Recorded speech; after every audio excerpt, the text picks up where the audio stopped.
चलिए आज बात करते हैं एक ऐसे राज्य की जिसकी आर्थिक कहानी बहुत तेजी से बदल रही है, उत्तर प्रदेश।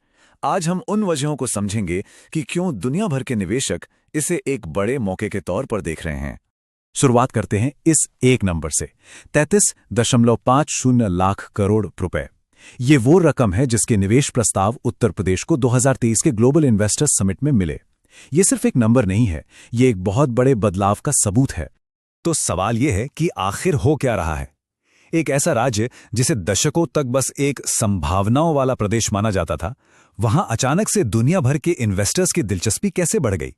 चलिए आज इसी सवाल का जवाब ढूंढते हैं। इस पूरे बदलाव के पीछे एक बहुत बड़ा लक्ष्य है। उत्तर प्रदेश ने खुद को $1 ट्रिलियन की अर्थव्यवस्था बनाने का मिशन तय किया है, ताकि भारत की $5 ट्रिलियन की इकोनॉमी बनने के सपने में एक बड़ा योगदान दे सके।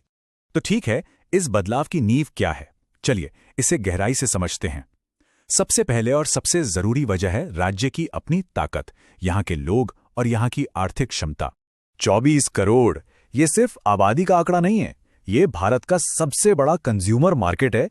मतलब किसी भी कंपनी के लिए अपने प्रोडक्ट्स और सर्विसेज के लिए एक बहुत बड़ा तैयार बाजार। और ये बाजार कितना बड़ा है वो यहां साफ दिखता है। उत्तर प्रदेश आज भारत की तीसरी सबसे बड़ी राज्य अर्थव्यवस्था है। देश की कुल जीडीपी में इसका 8% से भी ज्यादा का योगदान है। तो ये एक बहुत मजबूत बेस है जिस पर और भी बड़ी इमारत खड़ी की जा सकती है। और भविष्य की ग्रोथ के लिए एनर्जी कहां से आएगी? वो यहां से आएगी। राज्य की आधी से ज्यादा मतलब 56% आबादी वर्किंग एज की है। इसी को कहते हैं डेमोग्राफिक डिविडेंड। सीधे शब्दों में कहें तो अर्थव्यवस्था को रफ्तार देने के लिए एक बहुत बड़ी और युवा वर्कफोर्स पहले से ही मौजूद है। लेकिन देखिए, सिर्फ लोग और बाजार होना ही काफी नहीं है, उन्हें आपस में जोड़ना भी तो पड़ता है ना? तो चलिए अब देखते हैं कि उत्तर प्रदेश में कनेक्टिविटी और इंफ्रास्ट्रक्चर पर किस तरह काम हुआ है। इन चीजों ने लॉजिस्टिक्स की पूरी तस्वीर ही बदल दी है। आज राज्य में भारत का सबसे बड़ा रोड नेटवर्क है। यमुना, पूर्वांचल और बुंदेलखंड जैसे एक्सप्रेसवेज ने शहरों के बीच की दूरी को घंटों कम कर दिया है।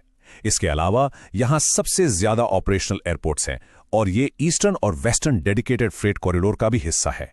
मतलब बिजनेस के लिए सामान भेजना अब कहीं ज्यादा तेज और सस्ता हो गया है। तो हमारे पास लोग हैं, बाजार है और शानदार कनेक्टिविटी भी है। लेकिन इतना सब होने के बाद भी निवेशक क्यों आएंगे? इसका जवाब है एक ऐसा माहौल बनाना जहां बिजनेस करना आसान हो। और इसके लिए उत्तर प्रदेश ने एक सोचा समझा पॉलिसी फ्रेमवर्क तैयार किया है। 20 से ज्यादा अलग अलग सेक्टर्स के लिए खास नीतियां हैं जो इन्वेस्टर्स को कैपिटल सब्सिडी से लेकर टैक्स में छूट और जमीन हासिल करने में मदद जैसे कई फायदे देती हैं। और ये फोकस सिर्फ एक या दो इंडस्ट्री पर नहीं है। सरकार एक तरफ टेक्सटाइल जैसे पारंपरिक उद्योगों को बढ़ावा दे रही है, तो दूसरी तरफ डिफेंस और एरोस्पेस जैसे हाईटेक मैन्युफैक्चरिंग सेक्टर्स में भी निवेश को खींच रही है। ये विविधता इकोनॉमी को मजबूती देती है। देखिए, नीतियां बनाना एक बात है, पर उन्हें जमीन पर लागू करना बिल्कुल दूसरी।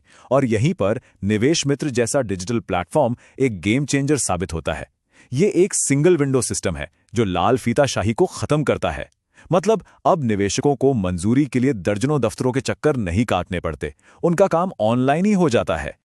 और इन सारी कोशिशों का नतीजा वो साफ दिखता है।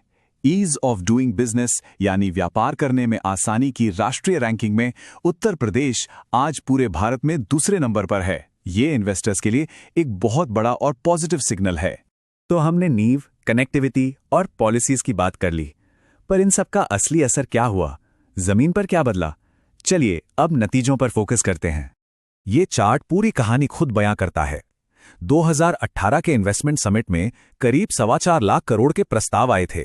सिर्फ 5 साल बाद 2023 में ये आंकड़ा उछलकर 33 लाख करोड़ को भी पार कर गया। ये एक जबरदस्त छलांग है। अच्छा, ये जो लाखों करोड़ रुपए के निवेश की बात हो रही है, इसका आम इंसान के लिए क्या मतलब है? इसका मतलब है नौकरियां, रोजगार। मुख्यमंत्री के अनुसार इस निवेश से करीब 93 लाख नए जॉब्स पैदा होने की उम्मीद है। और एक बहुत ही जरूरी बदलाव आया है। ये विकास अब सिर्फ नोएडा या गाजियाबाद जैसे कुछ इलाकों तक ही सीमित नहीं है।